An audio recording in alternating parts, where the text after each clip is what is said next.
What's up, YouTube? So I got asked about Tom Jackson versus Michael Strahan. Who moved me more when you're doing NFL announcing and vibe?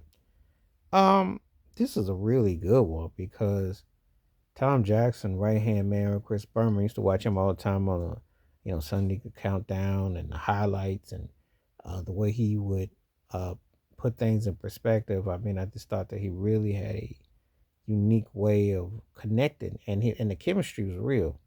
It's almost like he would have that kind of dry vibe, but then it would work because then he would connect with Berman, and then he would talk about and put things in details, and he had a direct reaction.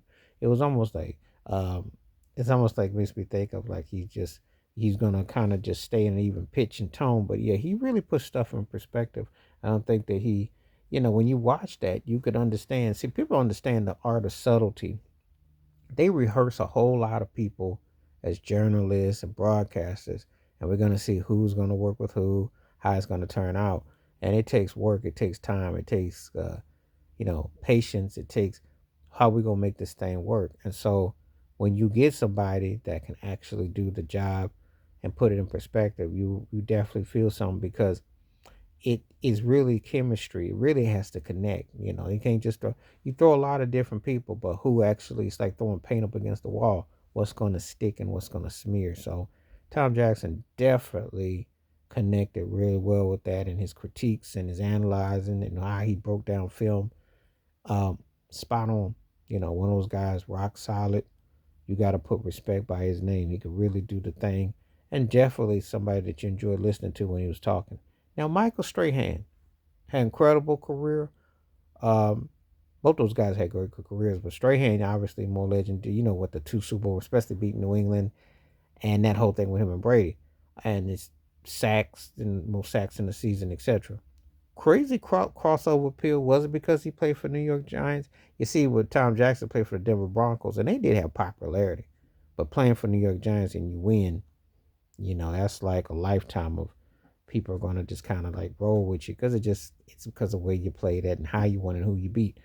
Um, he got better as time went on. They made him into an all around personality, but he got better and he very direct, communicates real well.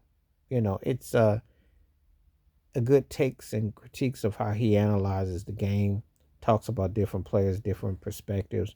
Um, I think that you could definitely, um, feel his vibe with what he's going on about as far as like uh, analyzing and watching the game. I think he works real well in that capacity. And he's got more. It's a certain type of charisma that has allowed him to be what I want to say. Dare I say, uh, giddy? It works to what he does. It all depends if you like that kind of like that crossover appeal because you can definitely tell that Strahan has got that kind of appeal. But Tom Jackson, more than known, holds his own. So if you ask me who I would take personally, who I felt was like really connected, I gotta kind of say Tom Jackson because I think Strahan does a good job, but I think Tom Jackson just with Berman alone, and sometimes with Robin Roberts, but he definitely stayed even keel, and I like the way he would analyze and put things in perspective. And Strahan is good. He's come a long way with everything. But I think it's a good battle between two former defensive players and as football announcers and critiques. But let me know what you think in the comments below. Please hit like, subscribe, work on thoughts, comments. And I do respond. Thank you. Wash your hands. Keep your mind clear. Watch out for another. And share it if you like.